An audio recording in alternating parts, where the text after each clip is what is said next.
It's Sunday. Happy Sunday. It's also my sister's birthday. Happy birthday to my sister, my older sister. She was born in 1960. So 5 years older than me. Liberty Mutual customer. Sorry, guys. Apologize for that. I'm bringing up my live stream on my desktop. So in case, we have some comments, they're easier for me to see. We never know if we'll have some comments or not. If anyone's going to visit us at 5 o'clock in the morning on a Sunday, by all rights, you guys should be sleeping in.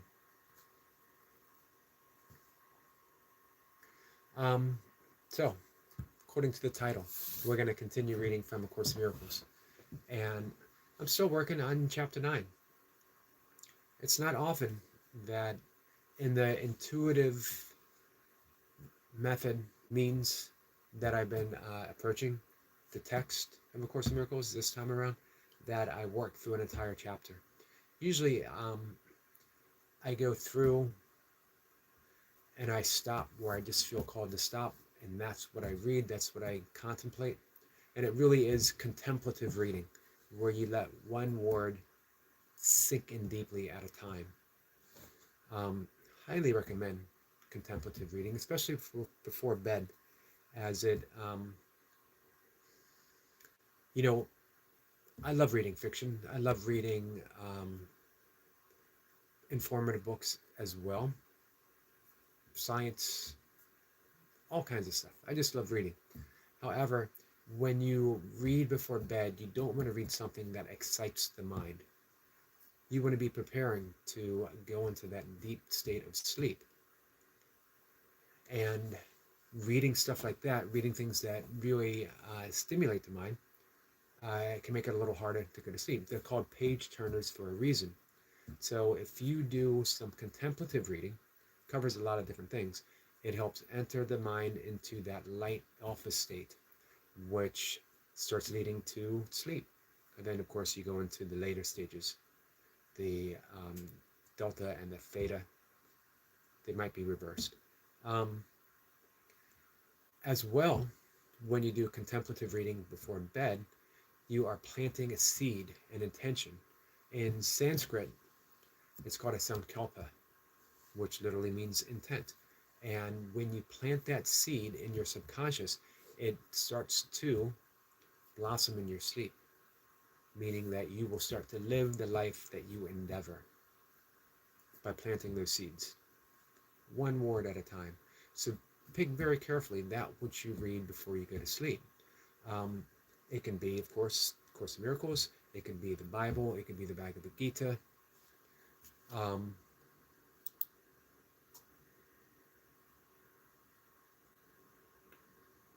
Or the book of your choice. As long as it has as long as it calls to your heart, it's got to be a heart book.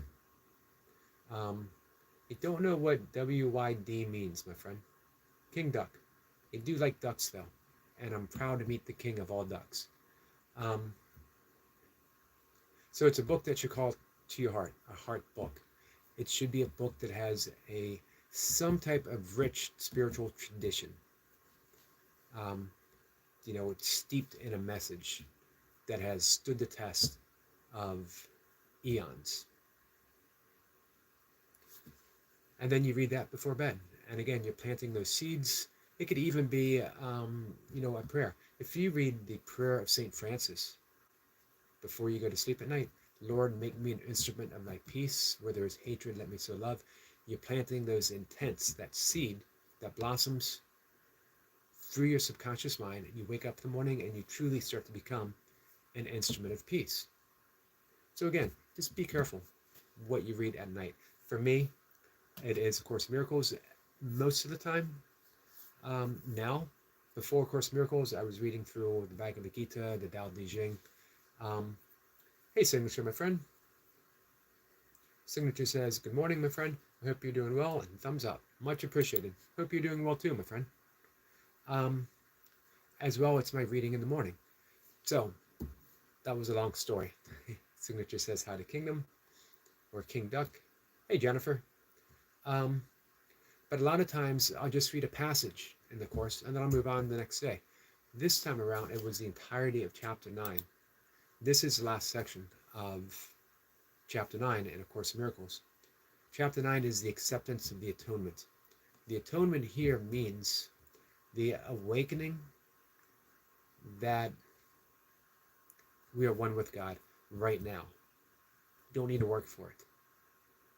You don't need to sacrifice for it. You don't need to suffer for it. And it is seeing that within others. Signature says, I just recovered from the flu. I saw that. I was able to pop into a live stream briefly, and I believe the title was You Were Feeling Better. Jennifer says, I subscribed. I appreciate that, my friend. I'm glad you're feeling better. Signature says, hi to Jennifer. This is the last section in chapter 9, and it is titled Grandeur versus Grandiosity. I love that word grandeur, and here's the difference. This is straight from chapter 9. Grandeur is of God, and only of Him. Therefore, it is in you. Whenever you become aware of it, however dimly, you abandon the ego automatically, because in the presence of the grandeur of God, the meaninglessness of the ego becomes perfectly apparent. When this occurs, even though it does not understand it, the ego believes that its enemy has struck and attempts to offer gifts to induce you to return to its protection. Self-inflation is the only offering it can make. The grandiosity of the ego is its alternative to the grandeur of God. Which will you choose? Sadly, we choose the grandiosity of the ego. We make ourselves an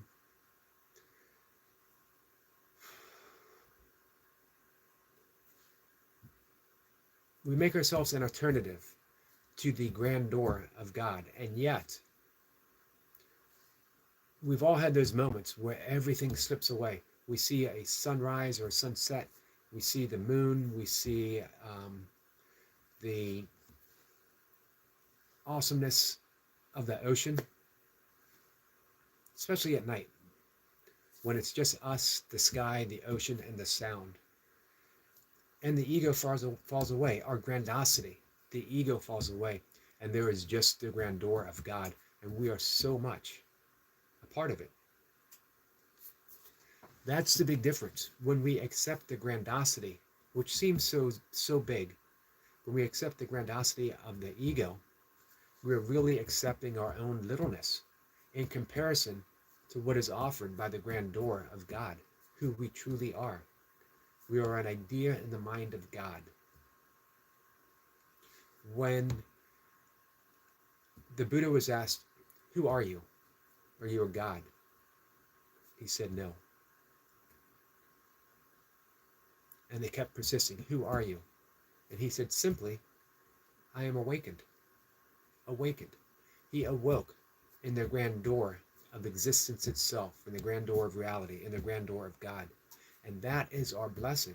That's the atonement. Waking up to our own grandeur, which is of and only of God, reality. Except we keep choosing the ego.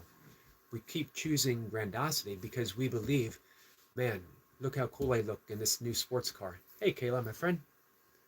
Signature says, God is always with you. Let me see who's here. Fairy Frog on Pond says, I'm gay. Awesome, my friend. Signature says, hi, Fairy Frog on pause. Kayla says, good morning. Good morning to you.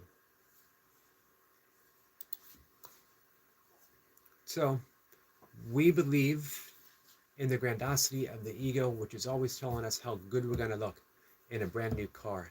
That if we only lost 20 more pounds, if we only had more hair, if we only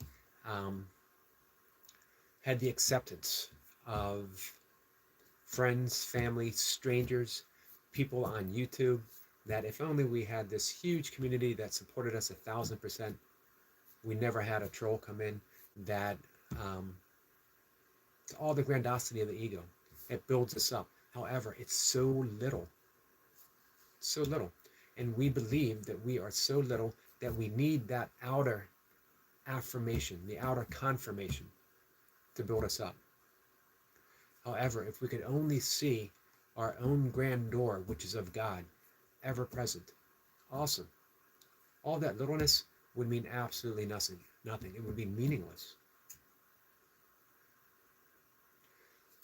There is a non-duality tradition, the headless way, presented by the British mystic Douglas Harding, where you literally point and see your own headlessness.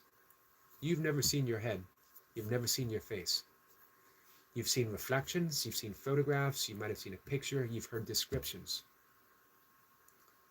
I look now at my camera and I see what appears to be my head, my face, but it's all the way over there. When I look in this direction, I see absolute nothingness. That's the first stage in non-duality, recognizing our nothingness, ego-free, the absence of grandiosity. However, if you keep looking, what you find is grandeur, the awesomeness of God rushing into that seeming void of our emptiness. This is why in Buddhism, especially Zen, the Heart Sutra is emptiness is form, form is emptiness. Somewhere in the world right now, there are monks waking up and beginning to chant the entirety of the Heart Sutra, which is a longer discourse, but it begins with emptiness is form, form is emptiness. The operative word is. It doesn't say form reverts back to emptiness, or that emptiness becomes form. It says is right now. This emptiness, this non-dual state, is the reality of the grandeur of God right now. All you got to do is look in the right direction. We have been focused since birth to look. Jennifer says, I like your glasses. Thank you, my friend. We've been conditioned since birth to look out and to see things as separate from us, as other from us, things we have to work for. We need to work for love. We need to work for approval. We need to work for a means of making a living. We need to work for inspiration, for creativity, because we're looking outwards and we think the world is out there making gestures, out there gestures. The world isn't out there. The world is in here. And we project it outwards. But what are you projecting? Are you projecting the fear of grandiosity, that you are small, separate, finite ego? Or are you looking within and you seeing the grandeur of God and you're projecting that outwards? Hey, Austin, my friend. Are you projecting that outwards and seeing only love? The grandeur of God is all accepting, all inclusive, and all loving. Period. Anything else you see is an illusion of grandiosity, an illusion of the ego. Let it go. Let it go and accept your grandeur. This is paragraph 2. Grandiosity is always a cover for despair. It is without hope because it is not real. It is an attempt to counteract your littleness, based on the belief that that littleness is real. It isn't. You are not little. You are grandeur itself, awesomeness itself. With this belief, grandiosity is meaningless, and you cannot possibly want it. The essence of grandiosity is competitiveness, because it always involves attack. It is a delusional attempt to outdo, but not to undo. To outdo, but not to undo. We said before that the ego vacillates between suspiciousness and viciousness. It remains suspicious as long as you despair of yourself. It shifts to viciousness when you decide not to tolerate self-abasement and seek relief. Then it offers you the illusion of attack as a solution, We see that all the time. The illusion that attack is a solution. People come on YouTube, the sole purpose of attacking others, thinking it is a solution to separation, thinking it is a solution to their littleness. I feel something. I feel larger because I've made someone else feel smaller than me. So they think. However, you don't have to believe that. Your invulnerability is your grandeur, who you are, an idea in the mind of God that is never separate. Man, think how big grandeur is compared to grandiosity. Someone comes in with the littleness of an attack, thinking that you can be touched by it, thinking that you can be affected by it. You can't. Who you are, who you truly are, is that grandeur of creation itself, of inspiration itself, of the universe itself. You are untouched by the littleness presented by another, because that other is simply the illusion of an ego who is trying to puff itself up into reality, and yet it is unreal. So that person is grandeur too. That person is an idea in the mind of God too. But they are so deep in the belief of their littleness, so deep in their belief of their grandiosity, of the ego. The only way they can feel good about themselves is through attack. But it is an illusion attacking reality. It has no substance. If you believe it, it means you are buying in to an illusion. Why would you buy in an illusion that makes you as little as someone else? You're too big for that. You're too large for that. You are grandeur itself.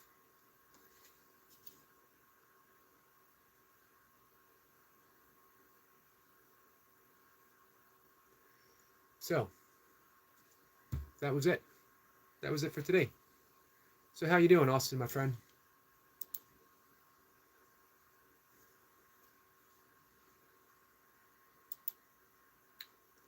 We're going to wrap things up in just a minute. Appreciate you all showing up, hanging out with me. I'm going to go out and take my morning walk. I'm still about 2 hours now away from sunrise. I love getting up early, but most specifically, I love being early enough for the sunrise. That's when we can really let that littleness, that belief in littleness slip away and accept our own grandeur. If you ever watch the sunrise, everything is so quiet, so still, just the occasional bird song. It's so easy to slip into the reality of who we truly are. Same with the sunset, same within the middle of the night. This is why every mystical tradition says get up early. The great Sufi poet Rumi says, do not go back to sleep. That there is a doorway between, this is when the veil between this world, the littleness of who we think we are, and the largeness of grandeur itself is at its thinnest, and we can step through sacred hours of the morning. In the yogic tradition, it is called Brahma Muhurta, the hours of God, that sacred time. It's a fluid time, about an hour and a half before sunrise, about an hour or so after. This is why every mystical tradition, wake up and pray. Ask, Rumi says again, ask for what you wish for. Austin says, I'm doing good. Thanks for asking. I'm glad to hear it, my friend. It's early for you. You're up really early, man. You're up 5 o'clock. All right, so we're going to wrap things up. Again, I appreciate you guys hanging out with me. It is, again, it's about 5:20. Short live stream, about 20 minutes. I will be back in the afternoon. Skeeter says, everyone cheers. Yogi brother, I had to move time up to 9 a.m. this morning. All right. I'll be there. Guys, 9 a.m., our friend Skeeter. Hey, is Mrs. Skeeter going to be joining you? It is going to be, are we catfishing again today? I have never joined Skeeter on a morning uh, fishing expedition, so this will be a first. Let's wish him luck. Hanging out with Skeeter. Hey, Chi, my friend, how are you? Chi says good morning. Skeeter says, be going live catfishing. No, Mrs. Skeeter, too early.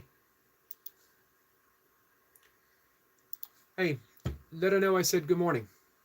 When you see her, let her know I said hello. So it's going to be Skeeter, and he's going to be catfishing this morning, guys. Skeeter says, indeed, sir. She says, excellent, cool weather, and the leaves are changing. Beautiful. It is beautiful. I love autumn. I used to get a little depressed with autumn, as my underlying depression that I've had since I was a kid would tend to surface deeper in the winter, and autumn was that first trigger.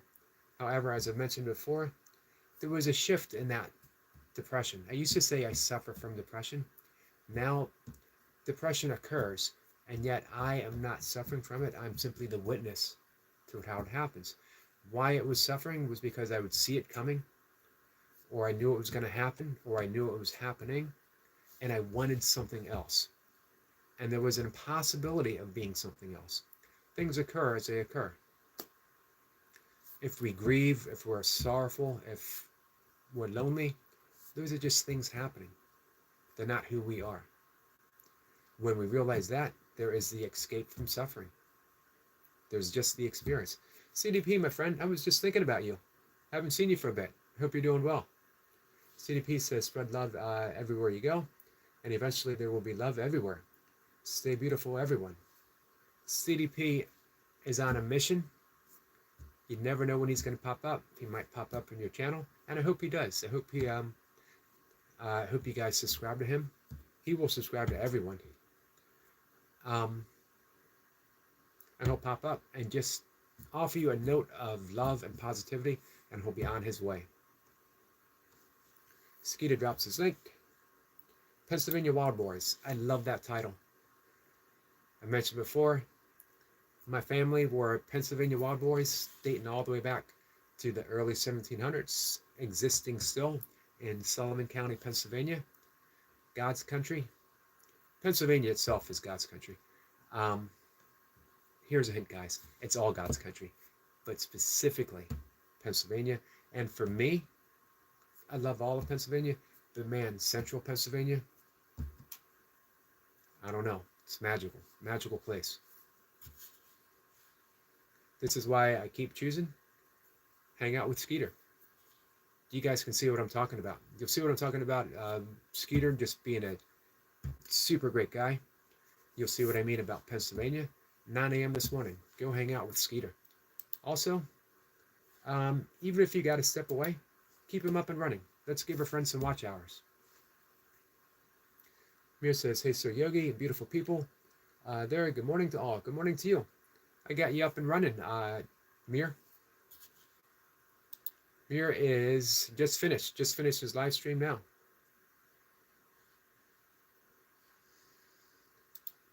Hey, our friend Wetback is here. Wetback says, good morning, guys. Wetback, how you feeling this morning, my friend? Skeeter says, see everyone on the buzz. Cheers, Brother Yogi. Good morning around the world. God bless everyone. God bless you, my friend. Good luck today. Mir says, how are you, sir? I'm doing good. Hey, I want to read something again for our friend Wetback, who we talked to yesterday. Been going through a bit of a hard time. This live stream, I'm going to wrap it up in a few minutes, but I want to end it with where we began. Wetback, my friend, this is for you.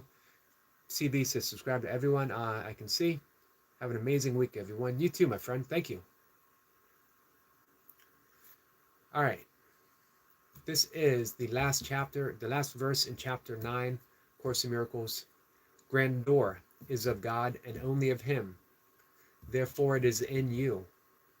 Whenever you become aware of it, however dimly, you abandon the ego automatically, Because in the presence of the grandeur of God, the meaninglessness of the ego becomes perfectly apparent.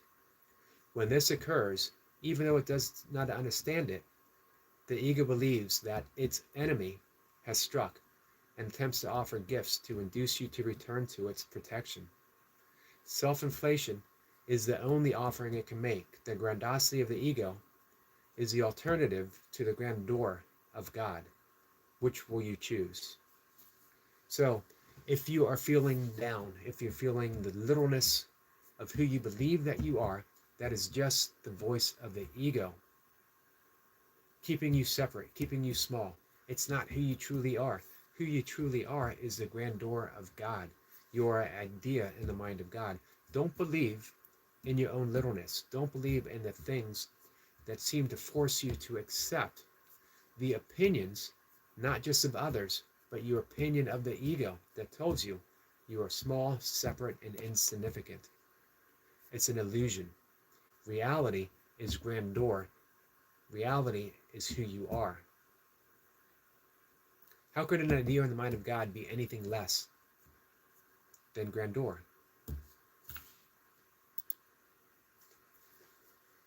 Let's see. Wetback says, I'm feeling good. Sundays are my favorite day. I feel a lot better because most of the stress is gone. Awesome. Wetback says, thank you, brother. You're welcome, my friend. Mir says, stay blessed, Sir Yogi. I will. And you know what?